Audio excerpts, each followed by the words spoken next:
News 81, बात वही जो सच हो. की मिशीला ताव देत ते असं म्हणाले, मिशीला ताव देत ते असं म्हणाले, वेदांत सारखे खूप तुमच्याकडे येतील. वेदांत बॉक्स पण आला होता आपल्याकडे, नाही गेला तिकडे. वेदांत सारखे खूप तुमच्याकडे येतील. त्यानंतर दाढी खाजवत हे असं म्हणाले, त्यानंतर दाढी खाजवत हे असं म्हणाले, आमच्यासाठी तर हाच खूप मोठा संकल्प आहे. 50 आमदारांचं पुनर्वसन हाच खूप मोठा प्रकल्प आहे. कारण ते जे राजकारण करत आहेत सध्या आता फोडाफोडीचं, या राजकारणाला विटायला लोकांचा आता खूप. राम मंदिराचा मुद्दा यासाठी आणला सर त्यांनी की त्यांना काही मुद्दे नव्हते, दुसरा काहीतरी प्रगतीचा मुद्दा असला तर त्याच्यावर आपण लोकांनी मतदान केलं असतं. तर मुलांना काय हवं की रोजगार हवा आहे, आणि रोजगार हे देण्यास अपयशी ठरलेलं 10 वर्षामध्ये. यावेळेस जळगाव लोकसभा मतदारसंघात करण बाळासाहेब पवार यांच्यावरती लोकांचा विश्वास दिसून येत आहे, आणि काहीतरी नवीन उमेदवार दिल्या गेल्यामुळं इथं बदलाचे संकेत निर्माण झालेले आहेत. करण पवारांचं तर 100% आहेच. वरून महाराष्ट्रामध्ये जे वातावरण आहे ते सध्या भाजपा विरोधी चाललेलं आहे. याचं कारण असं आहे की ज्या ज्या कमिटमेंट त्यांनी केलेल्या आहे त्या सगळ्या गोष्टीत ते अपयशी ठरले. परिवर्तनाची लहर दिसते. करण पवार एक एज्युकेटेड पर्सन आहे, यूथ आहे, त्यांच्या मागे पाठीशी यूथ आहे. वाटतं की होऊ शकतं बदल काही. तुम्हाला सांगतो मी, तलाठी भरती प्रक्रिया झाली आपली महाराष्ट्राची. 137 कोटी रुपये निधी जमा झाला. काय केलं तुम्ही विकासावर? काय गोष्टी केल्या तुम्ही?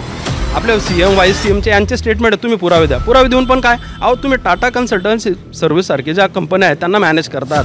कुठे गेला आपला स्तर? प्रत्येक गोष्टीत फक्त खायला बसलो आहे का आपण? कुठंतरी या गोष्टी थांबायला हव्या.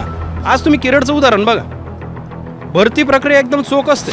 ग्रुप D ते ग्रुप A सगळे भरती प्रक्रिया ते घेतात. त्यात भ्रष्टाचारनी आपल्याकडे खायला बसलेत. 137 कोटी रुपये निधी फक्त तलाठी एक्झामचा झाला. अशा किती एक्झाम सांगू तुम्हाला? कोट्यवधी निधी जमा होतो, तरी गव्हर्नमेंट काय मुरड घालते की आमच्याकडे पैसा नाही. मग जातो कुठं? आहे तो पैसा, त्याचं इम्प्लिमेंटेशन काय? तरुणांच्या समस्यावर आपण कधी बोललो? शेतकरी आत्महत्या वर्षानुवर्ष चाललंय. रेपचं प्रमाण वाढलंय. शिक्षणाचा स्तर खालावलाय. आपण म्हणतो 8वी पर्यंत सर्वांना पास करा. का करा? तो त्यांचा बेस आहे ना, घडवा ना त्यांना. गव्हर्नमेंट शाळा आज बंद पडण्याच्या मार्गावर आहेत. इंग्लिश मीडियम प्रगती करतात. का करतायत? एवढी फीस प्रत्येकाला शक्य आहे का? 6,000 काय होतं? 6,000मध्ये DABची थैली 413 झाली. 6,000मध्ये काय होणार आहे? खासदार निवडून आल्यापासून आमच्या वार्डात म्हणजे आमच्या गावाकडे पाईल अजूनपर्यंत ठेवलेला नाही सर त्यांनी, आणि एकही काम आमच्या गावात झालेलं नाही आहे. फक्त ते आले म्हणजे आजपर्यंत मी त्यांना बघितलं सुद्धा नाही आहे, जे निवडून आले होते ते. हां, आणि याच्यानंतर कामांचा जर विषय केला तर त्यांनी काय कामं केलं हे सुद्धा आम्हाला माहिती नाही सर. राज्य सरकारमध्ये 3 कॅबिनेट मंत्री आहेत. 3 कॅबिनेट मंत्री असून सुद्धा तो जरासा कुठलाच प्रोजेक्ट या ठिकाणी आणू शकले नाही. जे कॅबिनेट मंत्री आहेत तर त्या लोकांच्या मतदारसंघात अशी बोंब आहे, तिथे तर प्रॉपर रस्ते नाही आहेत. अशा प्रकारची असलेली परिस्थिती. खासदार कुठलाही असतो, तो सत्ताधारी पक्षाचा असेल, विरोधी पक्षाचा असेल, पण मुद्दा मांडणारा आणि त्यासाठी सुविधा घेऊन येणारा या प्रकारचा साला खासदार असा ना, तर त्याला वोटिंग करायला किंवा त्याच्या पाठीमागं उभं राहायला कधीच मतदाता विचार करणार. नमस्कार. जळगाव येथील बसस्थानकावर आम्ही आलेलो आहोत, आणि या बसस्थानकावर जे प्रवासी येतात त्या प्रवासीच्या मनातलं काय मनोगत आहे लोकसभा निवडणुकीच्या संदर्भातला ते आपण जाणून घेऊया. आपण दादा काय नाव आहे? माझं नाव श्रीकांत चव्हाण. मी विद्यार्थी आहे. विद्यार्थी हो. काय करता म्हणजे? कुठलं शिक्षण घेत आहे? मी इंजिनिअरिंगला आहे. क्या बात आहे. वा हो. बस स्टँडवर इंजिनिअरिंग मिळाले आम्हाला. श्रीकांतजी, लोकसभेच्या निवडणुकीमध्ये काय तरुणांच्या समस्या किंवा तुम्हाला तरुणांच्या मनात इथे कोणता उमेदवार योग्य वाटत आहे? ठीक. खरं तर G20चं अध्यक्षपद नरेंद्र मोदींनी भूषवल्यानंतर काही जगभरातले प्रतिनिधी या भारतात बोलवण्यात आले. त्यांच्यासाठी एक रस्ता आखण्यात आला.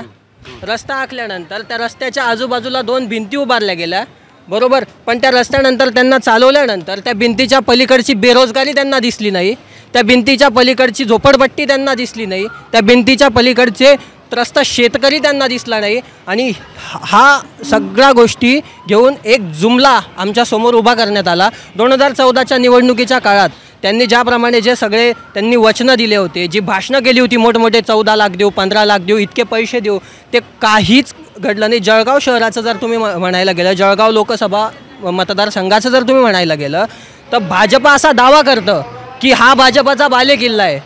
पण भाजपचा बालेकिल्ला असून या जळगाव लोकसभा मतदारसंघामध्ये कितपत भाजपने विकास केला आहे हे आपल्याला दिसून येत आहे का? नाही दिसून येते. आमच्यासारखे विद्यार्थी, आम्ही जळगाव शहरातले विद्यार्थी, आम्हाला बाहेर शिकायला जावं लागतं. मुंबई, पुणे, नाशिक या ठिकाणी शिक्षणाला जावं लागतं. का जावं लागतं? कारण शिक्षण संस्था आमच्याकडे व्यवस्थित नाही, आमच्याकडे रोजगार नाही, आमच्याकडे मोठमोठे प्रोजेक्ट नाही. आपल्या महाराष्ट्रात प्रोजेक्ट येतात, गुजरातला जातात. आपल्या महाराष्ट्रातला बराचसा भाग हा गुजरातला जातो. का? महाराष्ट्र हा भारताचा भाग नाही आहे का? मग याच्यावर मला 2 ओवी सुचतात. त्या ओवी अशा आहेत की मिशीला ताव देत ते असं म्हणाले. मिशीला ताव देत, हां, मिशीला ताव देत ते असं म्हणाले, वेदांत सारखे खूप तुमच्याकडे येतील. वेदांत बॉक्स पण आला होता आपल्याकडे, नाही गेला तिकडे. वेदांत सारखे खूप तुमच्याकडे येतील. त्यानंतर दाढी खाजवत हे असं म्हणाले. त्यानंतर दाढी खाजवत हे असं म्हणाले, आमच्यासाठी तर हाच खूप मोठा संकल्प आहे.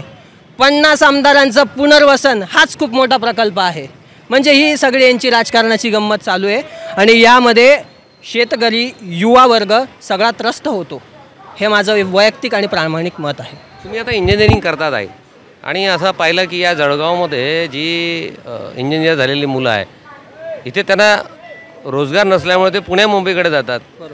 जळगाव एक मध्यवर्ती ठिकाण आहे राज्याच्या ठिकाणी. इथे काय रोजगाराच्या काय संधी झाल्या? इथे आत्तापर्यंत भाजपवाल्यांनी एकही मोठमोठे प्रोजेक्ट आणले नाही, जे की आम्ही अपेक्षा आमच्याकडनं आम्ही त्यांच्याकडनं ठेवत होतो. ज्याप्रमाणे आम्ही त्यांना मतदान करत होतो, त्यांनी जो आम्ही त्यांच्यावर विश्वास टाकला इतकी वर्ष, तो विश्वासघात त्यांनी केला. म्हणून आता बदल घडून येण्यासाठी करणदादांना आम्ही मतदान करणार आहे. करणदादा पवार, करण बाळासाहेब पवार. इथे उमेदवार कोण आहे? करणदादाच. आणि भाजपाचे उमेदवार आहे स्मिताताई वाघ. इकडे काय मशाल? हो, मशालच्या चिन्हासमोरील आम्ही बटन दाबू आणि करणदादांना घवघवीत मतांनी विजयी करून देऊ. जळगावमध्ये वारा कोणाचा? करणदादा. जळगाव लोकसभा मतदारसंघ सगळीकडे एकच नाव, एकच वादा, करणदादा. एकच नाव, एकच वादा. सुशिक्षित तरुण विद्यार्थ्यांना आपलं अत्यंत परखड मत या ठिकाणी मांडलं. या जळगाव लोकसभा मतदारसंघामध्ये सध्या लोकांच्या मनामध्ये काय दिसतंय? सध्या तर असं चित्र दिसतंय की बदलाचे लाट आलेली आहे. कारण आता आपण या बसस्टँड परिसरात आलेलो आहेत. हे जळगाव सिटीचं मुख्य बसस्टँड आहे. साधं तिथं बोर्डसुद्धा लावलेलं नाही आहे आणि बकाल अवस्था आहे. बघा, सगळं डांबरीकरण नाही, काही नाही. 3 मंत्री असूनसुद्धा अशा प्रकारचं बसस्टँड आहे. लोक उन्हातानात उभे आहेत, बसायला जागा नाही आहे, डांबरीकरण नाही आहे, स्वच्छता नाही आहे. अशा प्रकारचं लोक वैतागलेले या सरकारला. जळगाव शहरातील सर्वात महत्त्वाचा विषय असा आहे की जळगावमध्ये रस्त्यांची फार वाईट अवस्था आहे. प्रत्येक वार्डामध्ये जर आपण पाहिलं तर रोड, रस्ते नाही आहे. कमीत कमी 10-15 वर्षापासून या जळगाव शहरामध्ये रोड रस्त्याचं काम झालेलं नाही आहे. तुम्ही जर बाकीच्या कॉलन्यांमध्ये तर तिथे तर तुम्हाला गटार, संडास किंवा रस्ते अजिबात सापडणार नाही. जळगावमध्ये विकास झालेला नाही, कुठले उद्योग नाही, बकाल अवस्था झालेली आहे पूर्ण महाराष्ट्रात. अशा प्रकारचं घाण अवस्थेत असलेलं रोड, रस्ते, बेसिक मूलभूत गरजा नसलेलं शहर म्हणून जळगावचं नाव घ्यावं लागेल. शेतकरी असेल, व्यापारी असेल, बेरोजगारी असेल आणि युवा वर्ग असेल, हे सर्व नाराज झालेले आहेत. कारण इथं कुठलंही काम झालेलं नाही, कुठला मोठा उद्योग आलेला नाही आहे. जळगाव जिल्हा मतदारसंघामध्ये बदलाचे संकेत झालेले आहेत. अटल बिहारी यांच्याकडे एक खासदार कमी होता तरी त्यांनी खरेदी विक्री केली नव्हती. आताच्या या सरकारमध्ये की विकासाचे कामं करण्यापेक्षा आमदार खासदार फोडायचे, त्यांना ईडी लावायची आणि सरकार स्थापन करायचं, असा प्रकारचं यांचं विकासाचे कामं आहेत. अशा प्रकारचं यांनी असा प्रकार सुरू केलेले आहेत. हे जनतेला उघड्या डोळ्यांनी दिसतं आहे. लोकशाही मार्गातून निवडून आलेलं सरकार पाळायचं हे यांचं एकमेव काम ठरलेलं आहे. इथले कपाशी मुख्य पीक असूनसुद्धा टेक्स्टाईल किंवा केळीसाठी असं चांगल्या तऱ्हेचं एखादी उद्योग इथं आलेला नाही आहे.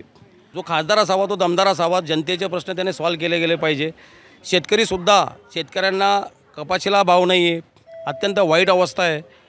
सोयाबीन असेल म्हणजे शेतीमालाला किंमत दिल्या गेलेली नाही आहे. त्यामुळे शेतकऱ्यांमध्ये सुद्धा संतापाची लाट आहे. आणि मोदी सरकारने जे लोकांना आश्वासन केलं होतं 15 लाख, 2 कोटी रोजगार, शेतकऱ्यांचं उत्पन्न दुप्पट, अशा प्रकारचे त्यांनी वल्गना केल्या, पण प्रत्यक्ष यांनी काम केलेलं नाही. पंजाब हरियाणाचे शेतकरी त्यांच्या न्याय हक्कासाठी त्यांनी जे आंदोलन केलं त्यामध्ये त्यांच्यावरती लाठीमार गोळीबार होऊन 750 लोक तिथं शहीद झालेले आहेत. अशा प्रकारचं शेतकरी विरोधातलं हे मोदी सरकार आहे, म्हणून सर्वसामान्यांचा मध्ये संताप निर्माण झालेला आहे. यावेळेस जळगाव लोकसभा मतदारसंघात करण बाळासाहेब पवार यांच्यावरती लोकांचा विश्वास दिसून येत आहे आणि काहीतरी नवीन उमेदवार दिल्या गेल्यामुळं इथं बदलाचे संकेत निर्माण झालेले आहेत. लोकसभेची निवडणूक आहे माहिती आहे, कोणाचं वारं दिसते इकडे? काय आता काय सांगावं, तरी पण अंदाज तुम्हाला कसं वाटते गावामध्ये वगैरे? सांगता येणार नाही ना आपलं. नाही, अन्नाडी माणूसला काय सांग, अन्नाडीला काय समजतं? तुम्ही अनाडी थोडी आहे. तुम्ही इतके वर्ष शेती केली, एवढा मोठा संसाराचा गाडा चालवला, कुटुंब चालवलं. होईल बदल, थोडाफार बदल होईल. काय वाटते तुम्हाला यावेळेस कोण येईल? अरे कोणतरी येईल ना नवीन, कोणतरी नवीन येईल. नवीन येईल, कोणीतरी नवीन येईल. बसस्थानकाच्या आतमध्ये आपण आलेलो आहोत आणि बसस्थानकामध्ये अनेक इथे प्रवासी दिसतात आहे. इथे प्रवासी दादा नमस्कार. नमस्कार. 2 मिनिट बोलता येईल आपल्याशी? हो बोला. प्लीज. काय वाटते यावेळेचं जळगावचं जे निवडणूक होते तर या संदर्भात तुम्हाला काय वाटते? वातावरण तर सध्या मशालचं आहे, कारण करणदादांचा तळागाळातला संपर्क बऱ्यापैकी आहे आणि युवकांचे प्रेरणास्थान आहेत, धावून जाणार आहेत, यंग आहेत, डॅशिंग आहेत, विकास करणार काय ओढून आणणार आहेत असं व्यक्तिमत्व आहे करणदादा. नाही, इकडे असं म्हटलं आहे भाजप सरकारने की अबकी बार मोदी सरकार 400 पार. मग त्यांचं जर मॅन्डेट तिथे येत असेल तर एकटा खासदार तिथे जाऊन काय करणार? ॲक्च्युली साहेब परिस्थिती अशी की हे वातावरण तयार करतात, अबकी बार 400 पार, अबकी बार मोदी सरकार. पण परिस्थिती अशी आहे की जे सिलेंडर 350 ते 400 रुपयाला मिळायचं ते आज 1200 रुपयाला भेटतं आहे. त्यांनी फुकट शेगड्या वाटल्या, सिलेंडरची सवय लावली. जो गरीब माणूस चुलीवरची माऊली चुलीवर स्वयंपाक करायची त्याला यांनी फुकट गॅस दिला आणि आता 1200ची अंडी घ्यायला लावत आहे. अशा प्रकारचे हे फसवणूक करतायत आणि लोकांना जे आहेत ते कुठल्या ना कुठल्या स्कीम देऊन, जसं आता शेतकऱ्यांचा विषय, त्यांना 6000 रुपये ते वर्षाला देत आहेत, म्हणजे 500 रुपये महिना. शेतकरी जो बियाणं घेतो त्याला 18% GST लावला आहे, म्हणजे शेतकरी गव्हर्नमेंटचं खातं भरतो 18%, म्हणजे लाख रुपये तो GST भरतो आणि त्याला हे 6000 रुपये वर्षाला येत आहे. म्हणजे हे थट्टा करताय शेतकऱ्याची, यांना काही घेणं देणं नाही. इथे शेतकऱ्यांच्या ज्या मूळ समस्या काय आहे? इथे शेतकऱ्यांच्या जो तुमच्या इथे जे केळी आहे, या केळीचा मागील अनेक वर्षापासून निर्यात बंद केलेली आहे त्या रावेरच्या रेल्वे स्टेशनवरून, ती सुरू नाही झाली आहे. कापसाला दर नाही आहे. याच्या संदर्भात काय तुमच्या जळगावकरांचं काय मत आहे? साहेब आमचं मत असं आहे की कापसावर आणि केळीवर बहुधा नेत्यांनी इथले इलेक्शनं जिंकलेली आहे, पण आतापर्यंत जिल्ह्यात जे मोठे नेते झालेले आहेत, समजा गिरीश महाजन असतील, गुलाबराव पाटील असतील, हे दोघंही नेते ह्या गोष्टीला कधीही धोरण देऊ शकलेले नाही. हवा तो भाव जो शेतकऱ्यांना हवा आहे, ज्यासाठी त्यांनी स्वतः आंदोलन केलेले, तो भाव हे आतापर्यंत देऊच शकलेले नाही आहे. यात हे अपयशी ठरलेले आहेत. हे दरवर्षी विषय घेऊन येतात की आम्ही कापसाला अमुक भाव देऊ, तमुक भाव देऊ, 9000 भाव देऊ. काही कुठेही हा भाव दिला जात नाही. शेतकरी बिचारा 4000, 5000, 5500, 6000 याच्यातच रगडला जातोय. एकंदरीत वारा इथे तुमच्या मते करण पवार? मला वाटतं वारा हे मशालचं आहे. करण पवारांचं तर 100% आहेच. वरून महाराष्ट्रामध्ये जे वातावरण आहे ते सध्या भाजपा विरोधी चाललेलं आहे. याचं कारण असं आहे की ज्या ज्या कमिटमेंट त्यांनी केलेल्या आहे त्या सगळ्या गोष्टीत ते अपयशी ठरले. त्यांनी एकच गोष्ट केली ती राम मंदिर, पण राम मंदिर करून सगळ्यांची अस्मिता तर जपली, सगळ्यांना आवडलं, सगळ्यांनी फटाके फोडले, आम्हीसुद्धा सेलिब्रेट केलेलं आहे. पण विषय असा आहे की आज आम्ही समजा तरुण शिकलो आहे, आम्हाला नोकऱ्या नाही आहे. नोकरीसाठी पुणे मुंबईला जावं लागतं. शैक्षणिक कुठल्याही प्रकारची यांनी पायाभरणी उभारणी या जिल्ह्यात केलेली नाही आहे. त्यांनी 3 तलाकसारखे किंवा 370 सारखे महत्त्वाचे मुद्दे घेतले. साहेब आमच्या पोटात काही असेल तर ते आम्हाला बघायला मिळेल. आम्हाला इथं महागाईने इतकं चिरडून टाकलेलं आहे की अक्षरशः रेशन फुकट देऊन त्यांनी अशी परिस्थिती निर्माण केलेली आहे की 8 किलो गहू देतील, 12 किलो गहू देतील, 8 किलो तांदूळ देतील. दुसरी गोष्ट, आणि हे स्वस्त करून दुसरीकडे यांनी कसर काढलेली आहे. यांनी तेल महाग केलेलं आहे, यांनी ज्या ज्या उपयोगी वस्तू आहे, जसं आता शेतकऱ्याला ट्रॅक्टर लागतं, ट्रॅक्टरचा आज लोन करायला जातो मी 14 ते 15% व्याजदर आहे, आणि आज आपण प्रायव्हेट कार घ्यायला जा 8% व्याजदर आहे साहेब. म्हणजे हे अशा पद्धतीची कसर काढतात साहेब. हे देतात कुठल्या ठिकाणी, भर काढतात 100 ठिकाणून, अशी परिस्थिती आहे. त्याच्यामुळे भाजपाचा पूर्ण देशामध्ये वातावरण आता बदललेलं आहे, आणि अबकी बार आता तडीपार म्हटलं जात आहे. भाजपाचं एक वातावरण बदललेलं आहे. दादा आपलं नाव? माझं नाव राजू चौधरी. राजेशजी आपण कुठे राहता? इथे जळगावला. राजेशजी लोकसभेची निवडणूक आहे, काय जळगावचं वारं काही कोणाचं दिसते? जळगावमध्ये जे वातावरण आहे आता सध्या मोदीजींची हवा आहे. का बरं? पूर्ण भारतामध्ये मोदीजीचं लहर चालू आहे. अबकी बार हो. आता ते महाशयांनी सांगितलं की पहिले 400 रुपयाला सिलेंडर भेटत होतं, आज ते सिलेंडर 1200 रुपयाला मिळतं. मला सांगा 910 रुपयाला सिलेंडर मिळतं, यांना कसं काय 1200ला मिळतं? 910 सिलेंडर आता 1 महिन्यापूर्वी केलं, आतापर्यंत 11 ते 12 हो 1 महिन्यापूर्वी, निवडणुकीच्या 2 महिन्यापूर्वी केलेलं. आता किती मिळतं ते आता 910 आता केलेलं आहे, पण 5 वर्ष 10 वर्ष सिलेंडरचे दर होते. बरोबर. आता त्यांना सांगा 2014 मध्ये तुमचा पगार किती होता आणि आता पगार किती? तेव्हा सोयाबीनला दर किती होता आणि पगार तेव्हा सोयाबीनला दर किती होता? पगार त्यांना विचारला होता. बरोबर बरोबर त्यांना किती दर होता सोयाबीनला? बरोबर आहे. 4,500 होता. आता काय दर आहे? किती? बोला. आता 4,000 दर आहे. तुम्ही म्हणता ते महागाईला म्हणत होते ना, तर महागाई तुम्ही विषय मी तो काढला, ते महागाई प्रतिप्रश्न केलेला आहे.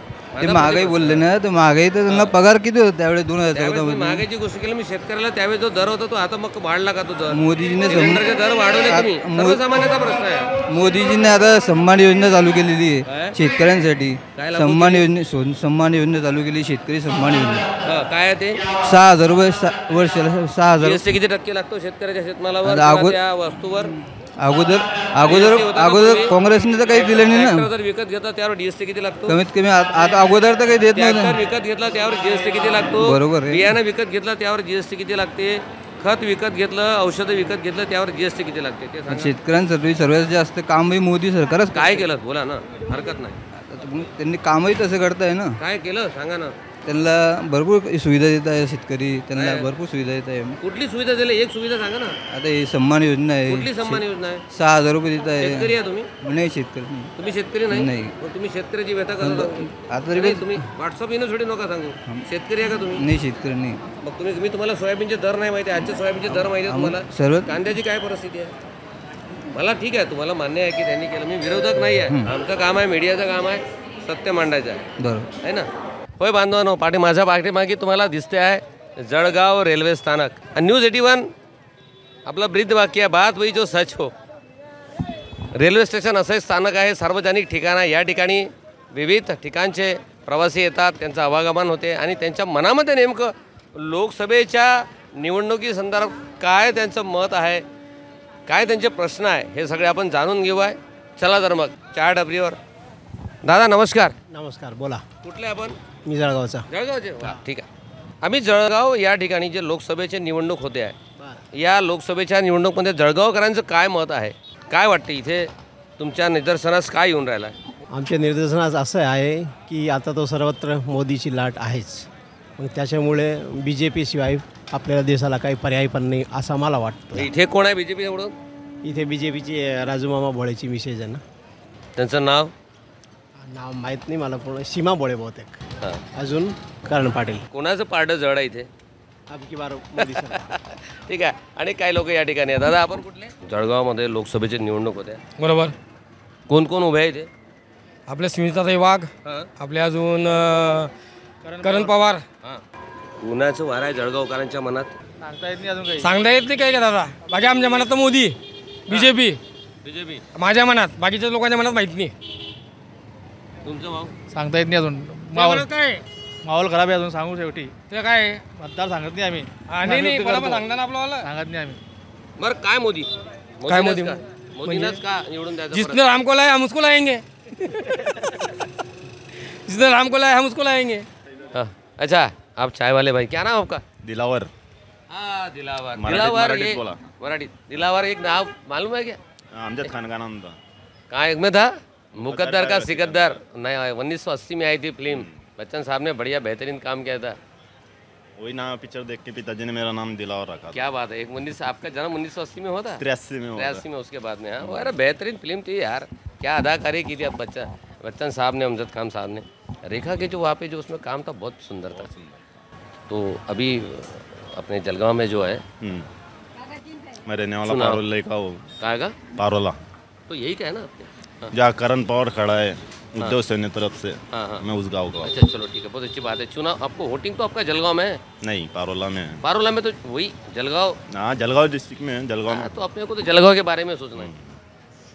क्या इस बार क्या मंशा है जलगांव वालों की? हमें तो उद्धव सेना चाहिए। उद्धव सेना चाहिए आपको? हाँ, बीजेपी नहीं चाहिए। बीजेपी नहीं चाहिए?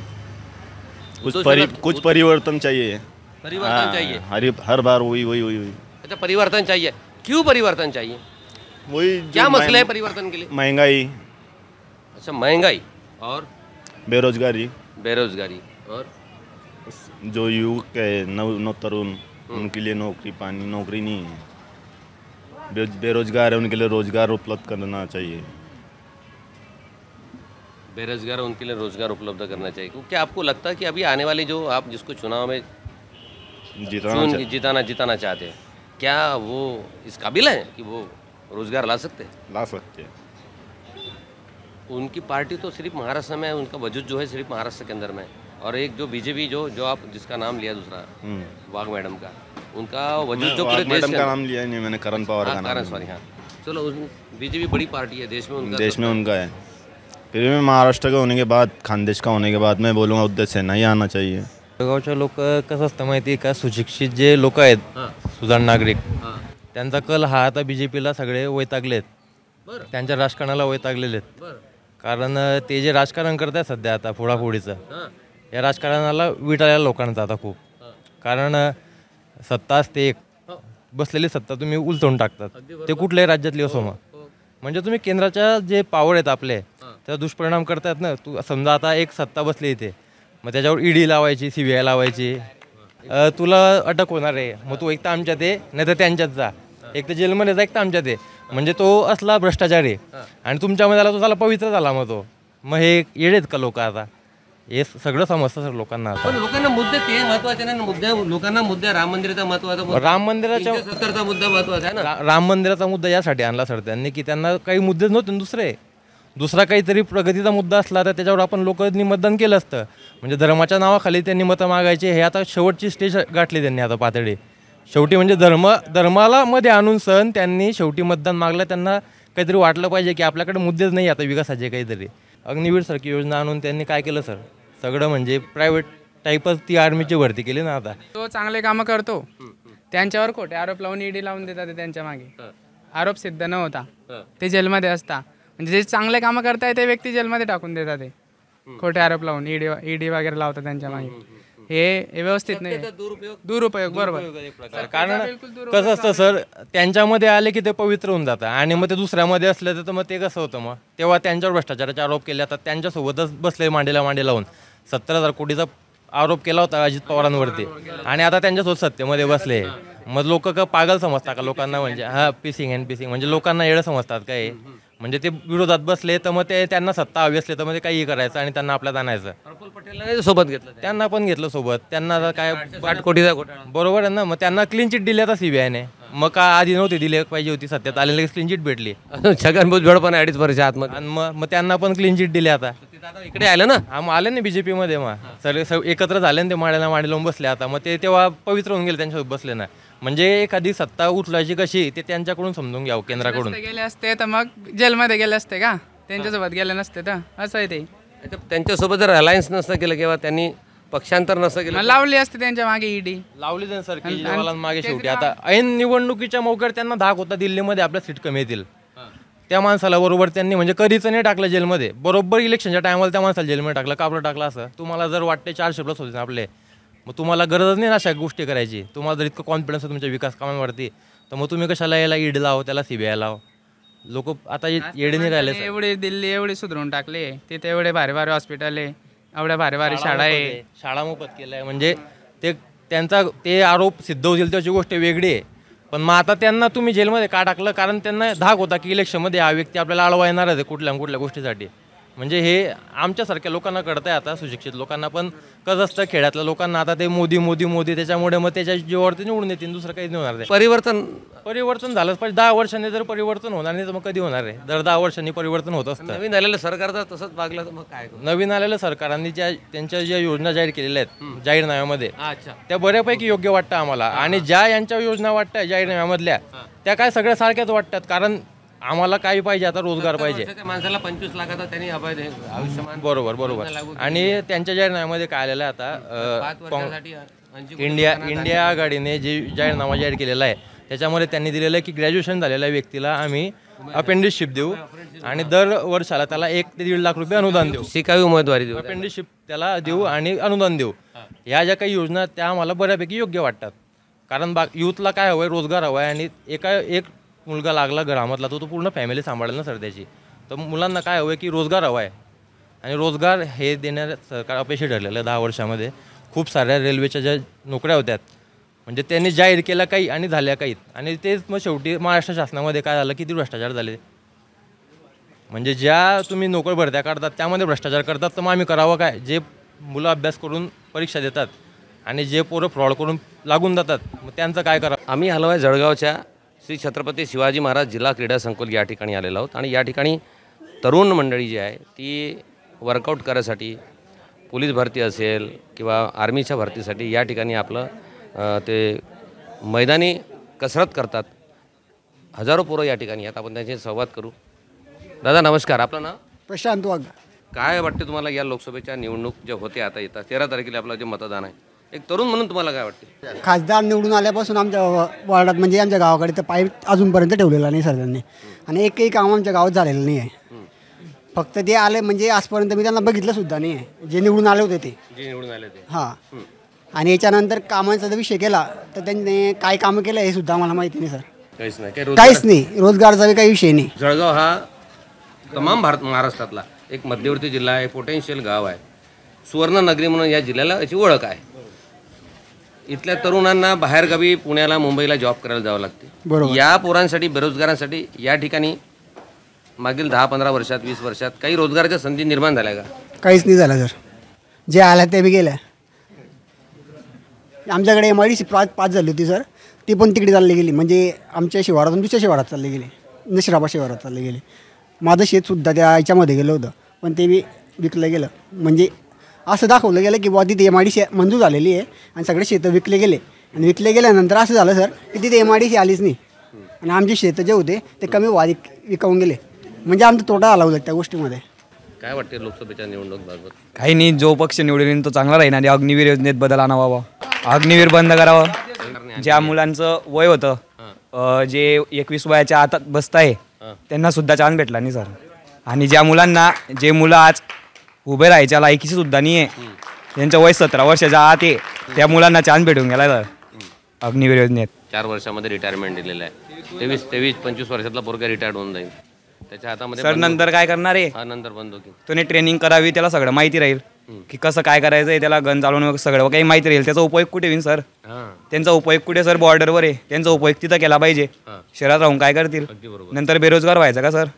काय वाटतं लोकसभेमध्ये आता सगळेजण बोललेत? सर लोकसभेचा असा विषय आहे की भारतात बेरोजगारीचं प्रमाण खूप वाढलेलं आहे. भाजपाची सत्ता होती म्हणजे आता कसं आहे, भाजप एक फोडाफोडीचं राजकारण करून ते सत्तेत येतीलच परत, तसं काही नाही. पण मग त्यांनी लक्ष द्यायला पाहिजे बेरोजगार युवांकडे. आता एखादा जर मुलगा कुठे नोकरीला लागला तर त्याचं घरही पुढे जाईल आणि महागाई जरी वाढली तरी तो त्याला फेस करू शकेल. एवढं दुसरं काही नाही. एखादा मुलगा म्हणजे सगळेजण नोकरीला लागतील तर कुठे ना कुठे तो जी महागाई वाढते, गॅस सिलेंडरचे भाव वाढत आहे, पेट्रोलचे भाव वाढत आहे, तो मुलगा त्या गोष्टींना फेस करू शकेल. जरी महागाई वाढते, माझ्या वडिलांना 12,000 पगार आहे आणि त्यात 1200चं सिलेंडर, बाजार हे वगैरे पुरत नाही सर आम्हाला. आणि परत गावात यायला रिक्षा भाडं 40 रुपये, गॅसचे दर वाढले, रिक्षा गॅसवर चालतं, महागाई मोठ्या प्रमाणात वाढली. त्याच्याकडे कुठेतरी मोदींनी लक्ष द्यायला पाहिजे. विकसित भारत म्हणजे भारत जरी विकसित झाला तरी भारतातला नागरिक विकसित झाला पाहिजे, एवढंच, दुसरं काही नाही. भारताचा नागरिक विकसित झाला पाहिजे, महागाईचे दर कमी झाले पाहिजे. सध्या लोकसभेची निवडणूक चालू माहिती? हो माहिती. इथे तुमच्या जळगावमध्ये कोण उमेदवार आहे? करण पवार. रक्षा नाव माहीत नाही मला पूर्ण. सध्या लोकसभेची निवडणूक चालू आहे. अच्छा, माहिती आहे? हा माहिती आहे. कोण उमेदवार उभे आहे तुमच्या? करण पवार आणि स्मिता वाघ. काय वाटतं या लोकसभेच्या निवडणूक संदर्भात की या तरुणांसाठी रोजगाराच्या संधी जळगावमध्ये उपलब्ध आहे का? आता तर नाही. जर कोणी निवडलं त्याने जर चांगलं कार्य केलं तर होऊ शकतं. याच्यापूर्वी काही कार्य झालं नाही असं म्हणणं आहे तुमचं? म्हणजे जॉबच्या निर्मितीसाठी काही या जळगावमध्ये प्रयत्न? नाही, काहीच झालं नाही. काहीच झालं नाही. कारण या ठिकाणी हे जळगाव हे महानगर आहे. बरोबर. जळगाव इथे लोकसंख्या फार मोठी आहे. इथे रस्त्याच्या समस्याबद्दल लोक ओरडतात. बरोबर. ते तुमच्या ज्या समस्या आहे, शेतीला शेतमालाला दर नाही म्हणून शेतकऱ्यांची ओरड आहे. तुम्ही शेतकरी कुटुंबातले? हो. का शेतमालाला दर आहे इथे? नाही, काहीच नाही. हा? काहीच नाही ना, दर नाही ना शेतकऱ्याला.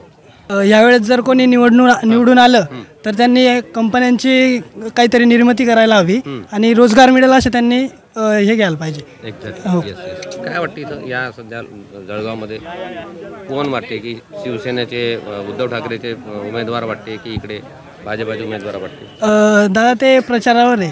आमच्याकडे प्रचार सध्या करण पवारचा चालू आहे. करण पवार. ठीक आहे, आपण आणखी कोणाशी बोलू? काय देशातल्या या लोकसभेमध्ये जे काही एकंदरीत चित्र दिसते आहे, रोजगार निर्मिती असेल, तरुणांच्या समस्या असतील, शेतकऱ्यांच्या समस्या असतील, महागाई वाढलेली आहे, असं एकंदरीत लोकांची जनतेची ओरड आहे. तुम्हाला काय वाटते?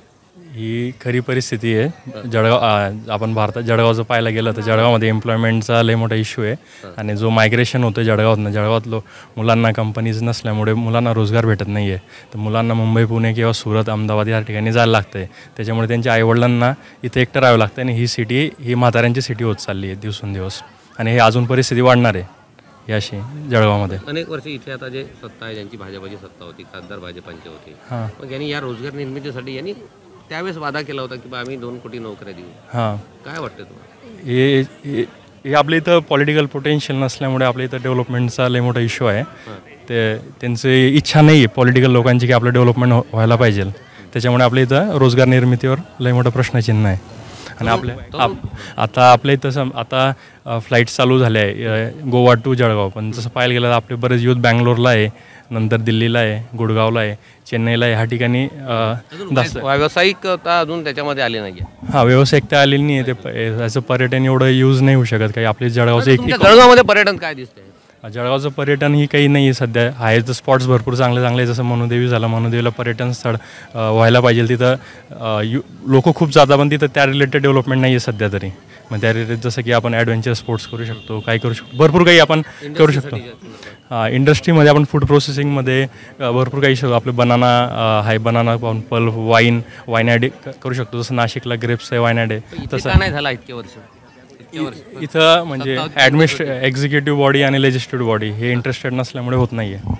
हे दोघींमध्ये इम्बॅलन्स आहे. त्याच्यामुळे इथं डेव्हलपमेंटला आहे. आणि कोणी असं जळगावला कोणी प्रेम म्हणजे पॉलिटिकली प्रेम नाही कोणाचं म्हणून होत नाही. आता काय वाटतं यावेळेस काही परिवर्तनाची लहर दिसते? परिवर्तनाची लहर दिसते. करण पवार एक एज्युकेटेड पर्सन आहे, यूथ आहे, त्यांच्या मागे पाठीशी यूथ आहे.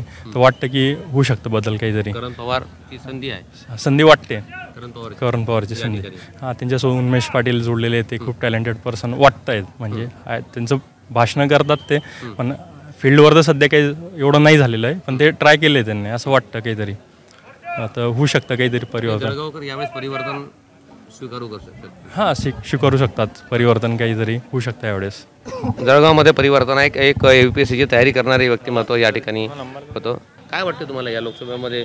बेरोजगारीसाठीच, कारण की भरत्या वगैरे पडत नाही आणि खूप म्हणजे मागच्या वर्षानंतर याच वर्षी आलेली डायरेक्ट भरती आता त्याच्यासाठी. हे वर्ष रस्त्याची मोठी समस्या आहे. आता निवडणुका सुरू झाल्यात म्हणूनच रस्ते झालेत सुरू. काय वाटते जळगावमध्ये वारा कोणाचा दिसते? काँग्रेस यायला पाहिजे. काँग्रेस सांगतायत भरत्या काढू, असं रोजगार देऊ सगळ्यांना असं. उद्धव ठाकरेची सीट आहे इथे, तर बघू काय होतं. हे होतं स्टेडियम ग्राउंड. या ठिकाणी आम्ही काही तरुणांशी संवाद केला, तरुणींशी संवाद केला. त्यांच्या मनातल्या काय भावना आहे, समस्या आहे, तर जाणून घेण्याचा एक प्रयत्न केला. त्यांनी आपले मत या ठिकाणी प्रदर्शित केले. आणखी दुसऱ्या ठिकाणी जळगावमध्ये इतर ठिकाणी जाऊन आपण तुमच्याशी संवाद करूया आणि तिथल्या लोकांचं काय मत आहे ते जाणून घेण्याचा आम्ही प्रयत्न करूया. ऐकत राहा न्यूज 81, बात हुई जो सच हो. प्लीज सबस्क्राईब करा, शेअर करा. न्यूज 81, बात वही जो सच हो.